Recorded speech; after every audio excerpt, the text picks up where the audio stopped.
Hello and welcome to another video and podcast from fantasyfootballscout.co.uk. Today I'm joined by Neale to discuss the latest team news, including all the injury and lineup developments. Neale, how are you? And also, particularly, do you want to let us know the latest on your team after it was quite publicly we found out that you've been hacked earlier this week. Well, how has it been?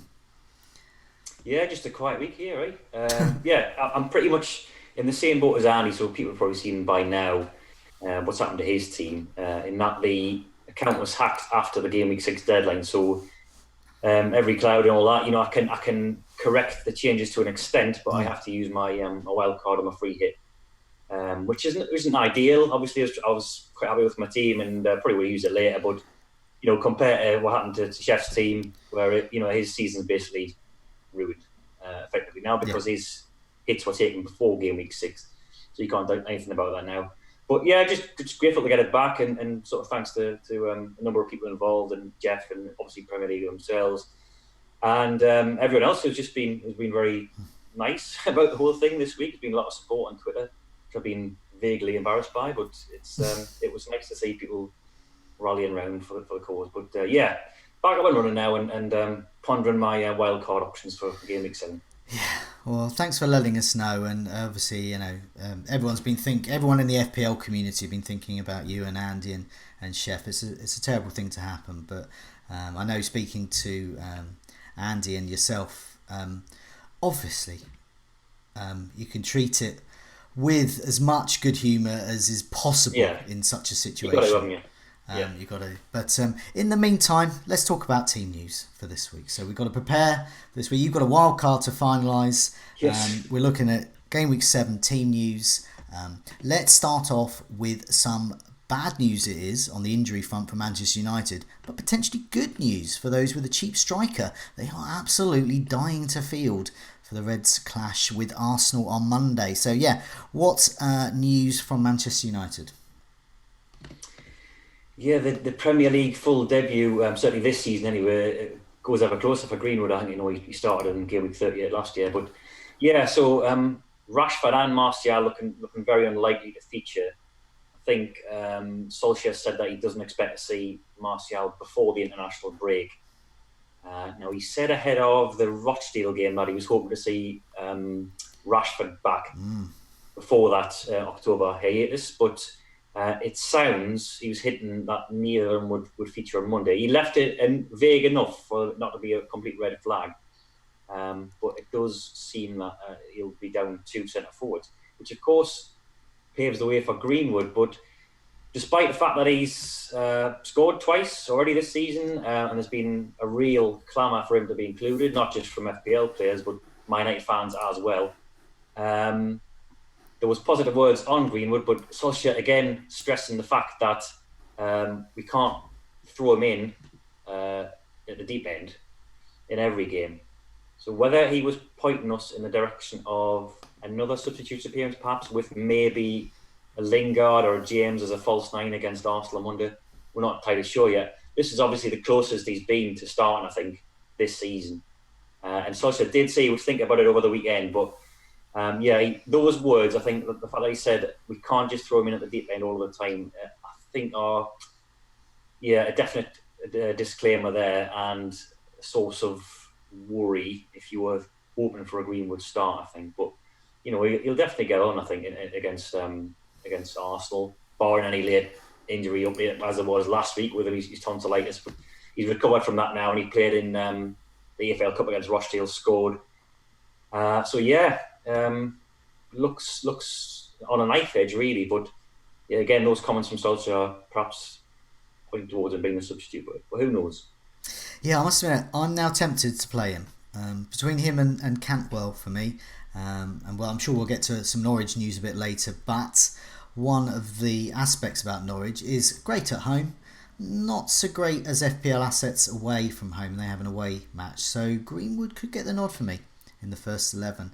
There's certainly some positive news, but obviously bad news if you're a Manchester United fan, because all their main strikers are out, and probably regretting letting Lukaku go in the summer now. But that's just mere speculation. Let's have what about Arsenal as well? Yeah, let's have some words about them. Anything from the Arsenal camp ahead of this? No, pretty quiet. I think Lacazette's obviously out after the international break, and I think that's pretty much it. So they welcomed back 4 defenders recently. 3 of them played in the AFL Cup. That was Tierney, Bellerin, and Rob Holden.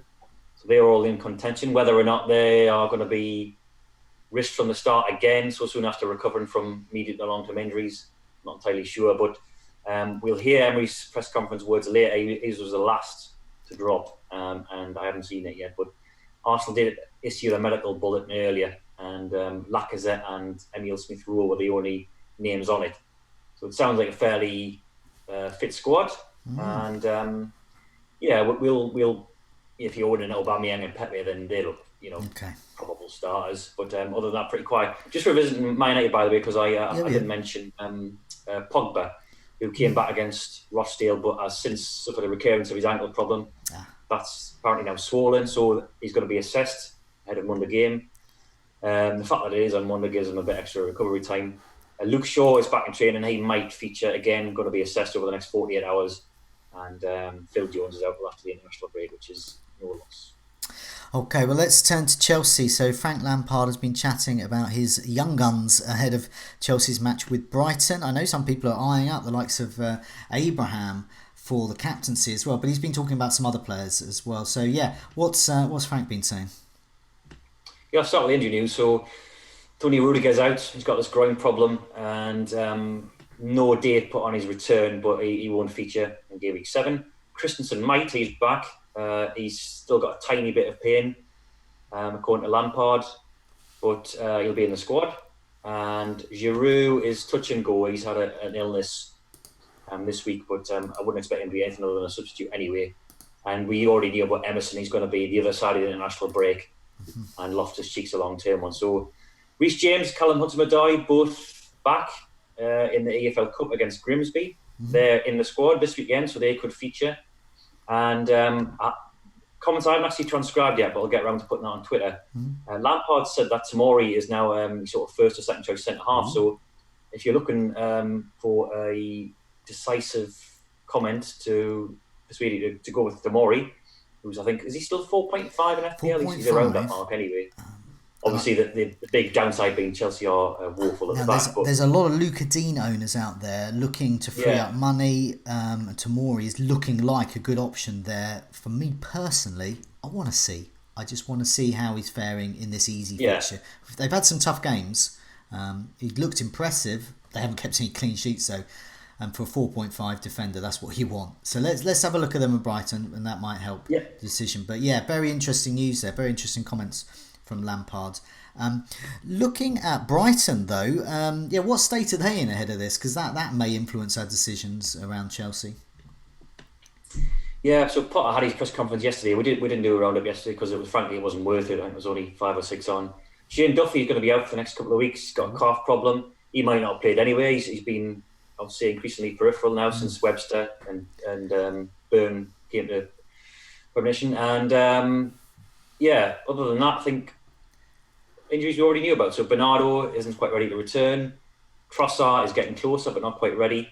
Ali Reza and Solly March might be returning, but they are possibly more selection possibility for Spurs, which is the following week. So all the sort of main players, I think it'll be a similar lineup to what it was at Newcastle, with the possible addition of March and Ali Reza. But and Brighton haven't been too bad this season. I think I was saying that they've been perhaps a little unfortunate with the points haul. I think they obviously man down against Southampton. Should have beaten Newcastle last week. I watched that game.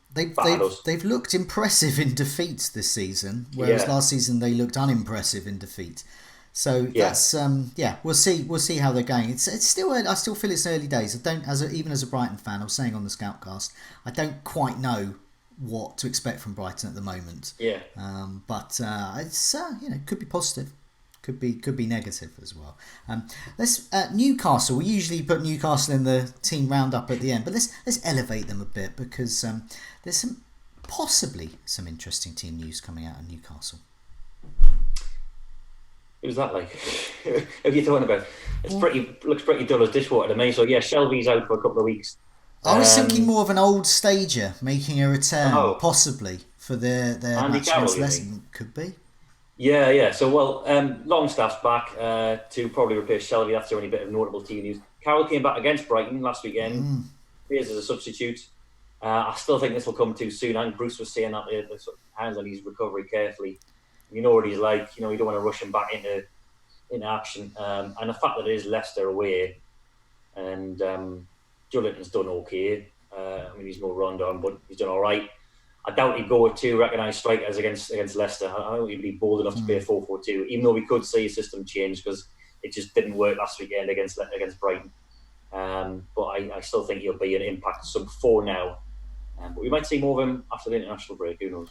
Well, I was trying to put a slight smile on your face after this week by elevating your team up the running order as well, and the prospect of this great warhorse of a player, this really big Andy Carroll up, possibly starting, but as you said, he probably won't. So anyway, let's move on to Leicester. There might be some more interesting team news there from Leicester. So Newcastle against Leicester. How are Leicester shaping up for this? Mostly mostly fit. Other than James Maddison is coming a decent fantasy option, especially with the fixtures coming up. Scored his first goal of the season last weekend against Spurs. I know David's got it in on his wild card. Now, not the clear-cut update you were hoping for from Rodgers, but probably more positive than I looked in midweek. So Rodgers has said this afternoon that they're going to give him every chance to be involved. He's managed to put weight on his ankle and he's been on the grass, but Rodgers did say that he's obviously going to be a doubt and they're going to assess him over the next couple of days. So again, they're playing on Sunday, which gives them an extra 24 hours than they would ordinarily have had. But I think you remain at 50% in FPL, which sounds about right to me. It's too close to call at this stage, and frustratingly for his owners, you're not going to find out any more information until after the deadline and closer to kick off on Sunday. So, I know if you have him, I think you probably keep, don't you? Because he's a 50-50 for this, but he'll likely be back for game week 8. Although a different injury, it's still very similar to the Mason Mount situation last week. Looking like a big doubt to go in. He didn't end up doing much, but nevertheless, he did play and start. So, same could happen with Maddison. Yeah, if you haven't got him, hold off for a while.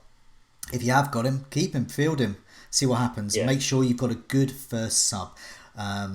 I recommend John Lundstram as a good first sub, but that's just me. Let's turn to Manchester City. Usual Pep rotation watch. Aguero missed out midweek. Sterling started in the Cup. Any ideas from Pep regarding City's trip to Everton? What's he been saying? Oh, barely anything again of note, really. I mean, obviously the Bernardo situation dominated the first half of the press conference for understandable reasons. But in terms of injury news, he gave us nothing whatsoever. Didn't even let the reporter finish the question. He just said, I've got training this afternoon.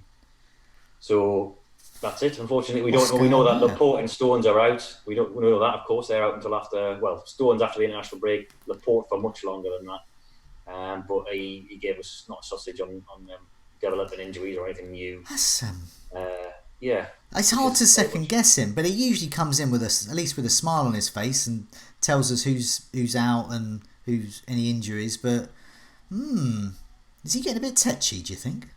He's always been like that. I think he's always from a year of watching him in press conferences. He's always been one of the less helpful managers. Of course, you're not obliged to give out information that you don't want to, but throw us a bloody ball now and again just to give us some indication as well. Sterling's going to start, but we had none of that, and probably he was a little bit on the back foot with all the Bernardo questions and stuff. So I see. Yeah, nothing. Yeah. Well, off the back of 8-0, I'd have a smile on my face if I was manager of a side that just beat someone 8-0. What about Everton though? Because this could be the decider for us. The shape Everton are in terms of who we captain.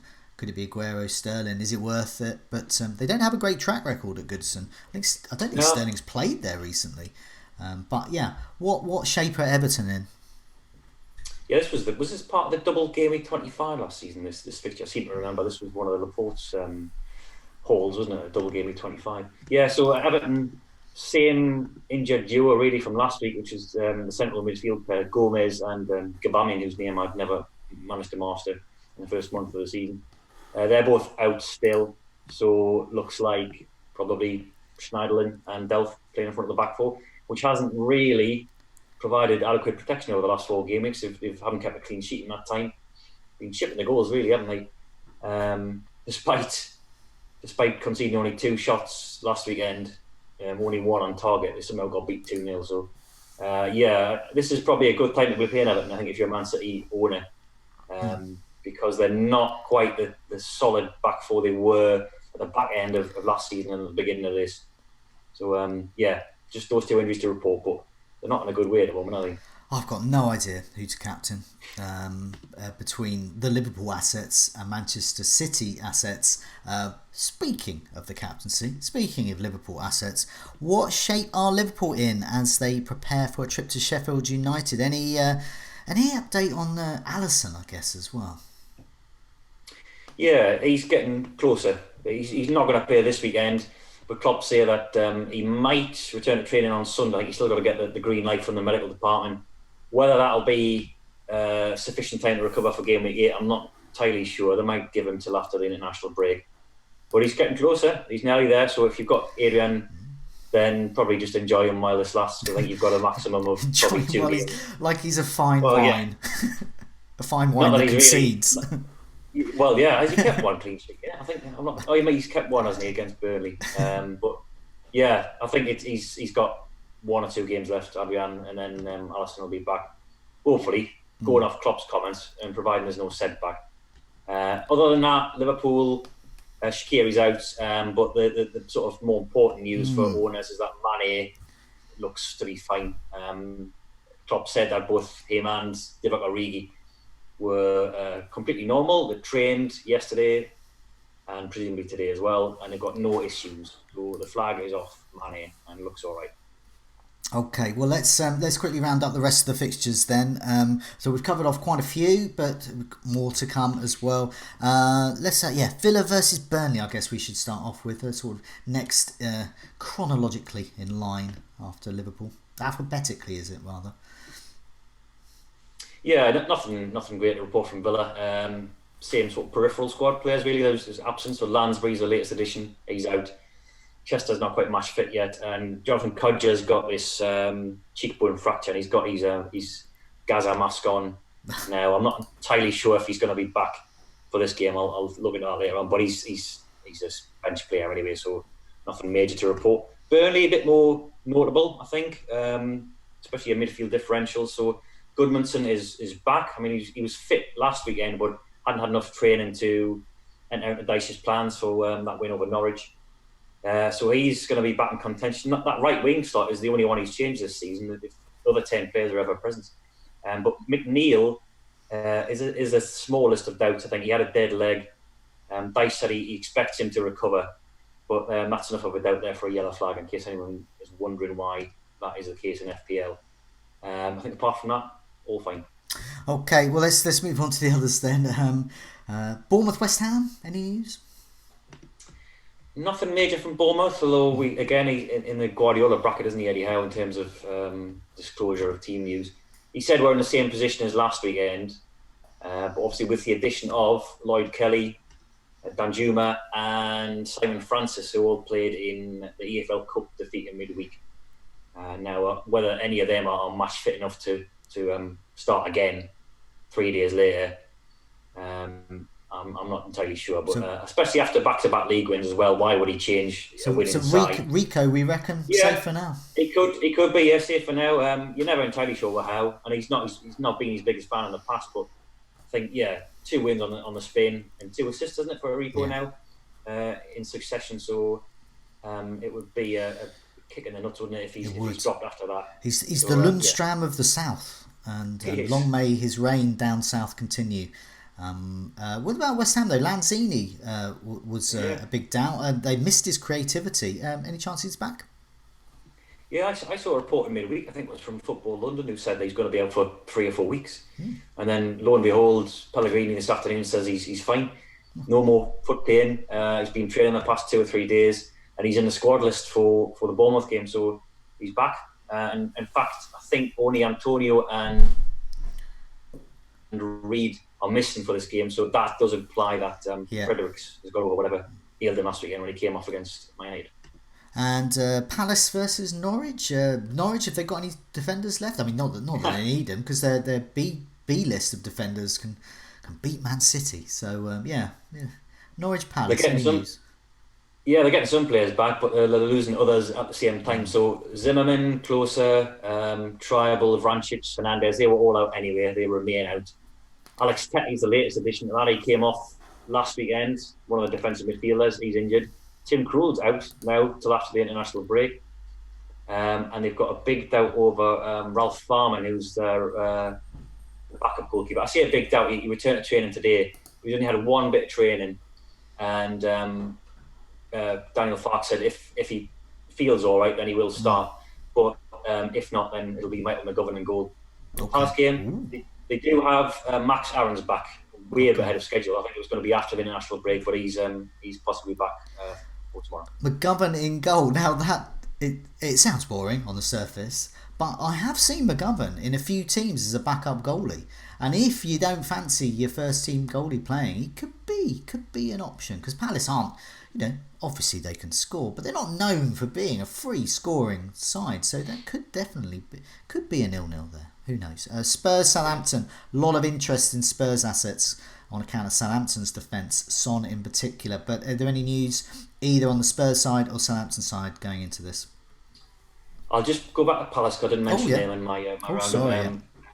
That's fine. That's my fault. Wickham's not ready to recover. Mamadou Sakho is a slight doubt with a strain, a muscle strain. So who knows, mate? See another budget defender back at the heart of defence in the form of Martin Kelly. So they're going to assess Sakho over the next 24 hours. And it is only a slight injury. But Kelly might be the man to step in, because Tompkins hasn't really featured competitively yet, and he played for the under-23s in midweek. So it might be a short-lived reprieve for many people's budget defensive option, Martin Kelly. Onto Southampton and Spurs. Spurs, not much really. Pretty good. Clean bill of health, apart from Lo Celso and Sessegnon, who were already out. And not much to gain from their press conference either, because it was mostly surrounded around Pochettino's future and how far he's taking the club and whether he wants to stay on. We've got a pretty decent idea who will play this weekend because of the AFL Cup lineups in midweek, and this is true of a lot of teams. And I'll point in the direction of the team news tab on our site, and I'll talk you through it on there. Southampton, Gineppo still out, who's looked very good this season. But apart from that, Alex McCarthy is a slight out, but he's just a backup keeper anyway. So they are looking near clear and full of health, apart from Gineppo. Okay, and who's left? Wolves versus Watford. And finally, have we got the embargo passed for that crucial Watford news, hopefully? What shape are Wolves in? Yeah, the embargo was still on, but thankfully it was yesterday. So we got it at 5 o'clock yesterday afternoon. It would have been annoying if it was today. But they're in decent nick. I think Sanchez Flores says that only Deeney is missing. So Kafka's back in training. Wolves, sketchy from Santo, as is sometimes the case. He said that they've got some small injuries that needed to be managed, but didn't name names. I think the only two players he did name check were youth players, so the ones who got injured in midweek, Shabani and Joe Dow, neither of whom's going to play this weekend anyway. So hints that Wolves are carrying a few knocks, but he didn't mention any specific names, unfortunately. Okay. Yeah, a lot of people have by now jettisoned their Wolves players. Overpriced compared to last season. Europa League fatigue is setting in week on week for them. Very tough. I think we've covered it all now. We've got all the team news. Is there anything else you wanted to add? Yeah, Sheffield United, I did mention them earlier, but again, not many people will be backing them at home to Liverpool. McGoldrick's a major doubt. So it could be McBurney and Robinson up front, but I hope that brings us up to speed. If not, I'll round everything up at my usual article, 5 o'clock. Yeah, I urge people to watch out for that. Also, have a look at our Twitter feed at Fantasy Football Scout on Twitter. There is that all the updates, all the news will be on there. Final reminder that not necessarily in this video, but in most other videos we do, we really draw heavily on our members area Opta stats that we've got. Lots and lots of great information there. I do urge people, go in, have a look. Really handy for preparing yourselves for game week 7, who to captain, etc. Lots of great tools there to look at, and great articles. Captain Sensible, I think, is one that's I had a particular read through today, which is exclusive to members. I'm armed with more knowledge, but I still can't fully decide. But for now, Neale, good luck with the game week. I hope it's a better game week than game week 6, and we'll see you all soon. Yeah, good luck everybody. See you next week.